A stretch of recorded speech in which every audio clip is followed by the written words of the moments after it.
From announcing Oscar Piastri as its driver without consulting him to threatening to sue, Alpine didn't handle the silly season all too well. But Drive to Survive DTS Season 5 has shown us that there was a better way to deal with everything. Alpine could have gone for a driver swap with McLaren. Right, so what happened over the summer of 2022 was more than confusing. Sebastian Vettel announced his retirement from Formula One. Literally turned down. I will not be having the buzz of driving the cars anymore and racing, but the people stay, the friendships I made, the people I got to know, the memories I made, so there's a lot to take away. And this now meant that there was a seat at Aston Martin that was for the taking, and that team decided to go with the two-time world champion and an absolute animal, Fernando Alonso. Even though things were good at Alpine, I guess Fernando just predicted the future better than all of us, since Aston just thrashed everyone during 2023 testing. Hands of the two-time champ. His best lap of the morning, just 63 hundredths off the leading Ferrari of Sainz. Alonso needs track time to get used to his new drive.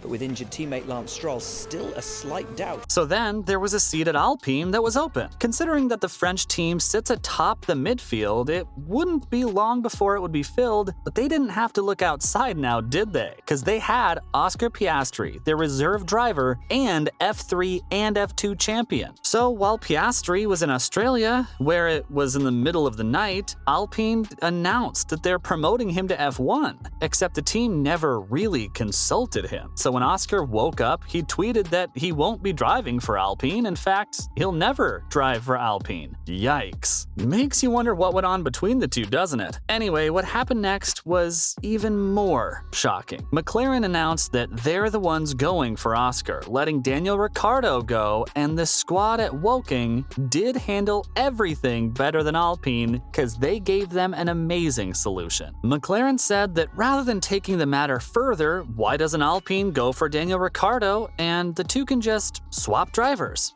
He's upstairs? Cool. I know they need a driver.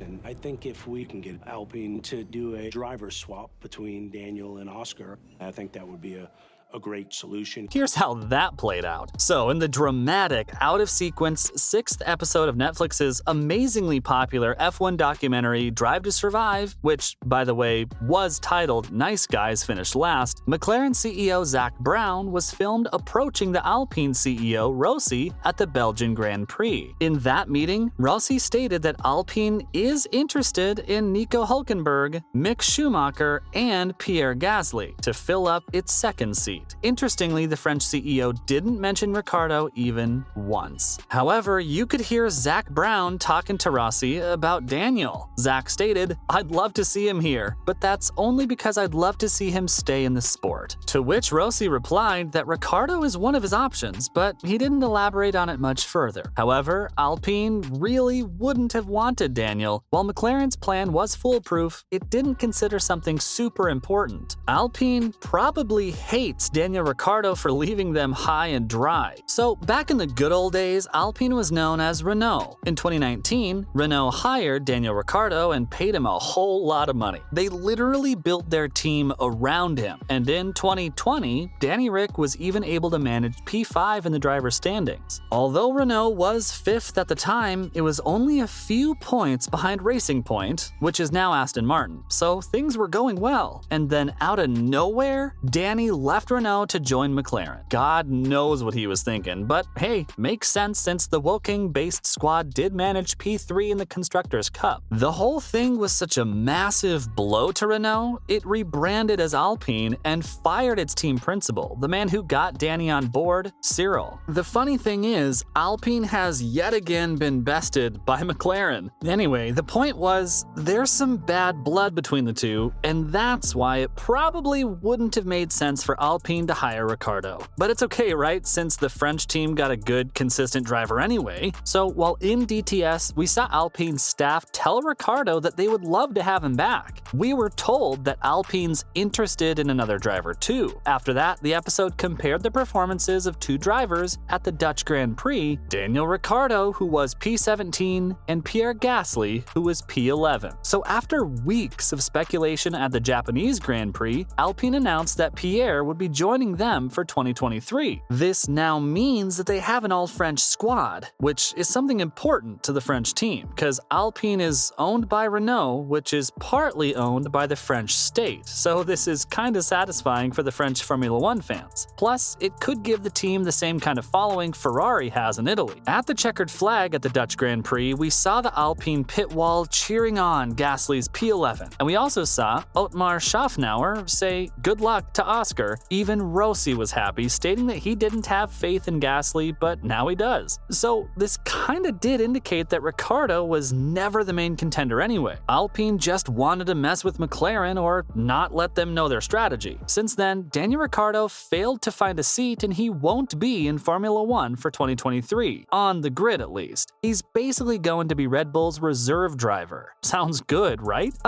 No, cause the whole thing got messy. Schaffnauer stated that his team has a solid case, based on UK law, that it could keep Piastri with the team, or at least have McLaren pay the squad for stealing their driver. So he stated that the Woking-based squad owes them $7.4 million, cause that was close to the money the team spent developing Oscar. Cause in 1991, there was a similar situation between Michael Schumacher and the Jordan team, and the FIA's contract recognition board sided with the team. And then the two bosses, Zach and Otmar, tried to embarrass each other. Brown stated that Otmar had been caught with his pants down and that if he was him, he would have been super embarrassed. So there's that. However, Schaffnauer didn't let this go. He stated that Oscar's a rookie and Pierre is a race-winning experienced driver, so Alpine's actually the one who won this battle. He even stated that if he was the CEO of McLaren, he would have been worried about the Oscar situation. So the point is, Alpine and Otmar are extremely confident that they're the ones that have walked away with a much better deal and a much better driver. And there was even a point in the episode where Oscar was asked if he regretted anything that happened. He said no, yes, but after a pause that felt like forever, you could tell he's got a lot on his mind, cause Alpine's on its way up. However, McLaren is kinda like a sinking ship right now, and if it wasn't regretting it back then, I'm sure he's regretting it now considering just how bad McLaren's testing is going. Everything's settled now, and there's no need for a lawsuit. Otmar stated that all of this worked out even better than expected, and cause of that, there's no need for a lawsuit. He did stress that if there was a lawsuit, he would have won it, but he's not going to bother with that all too much. Otmar even talked about how happy he is that he's got top drivers. On top of that, in the episode, Otmar even stated that knowing everything that he knows now, he would have taken Pierre over Oscar in the first place. So it seems like it worked out for the best for everyone. Well, except Daniel Ricciardo. And folks, that's all for the secret swap deal involving Daniel Ricciardo and Oscar Piastri.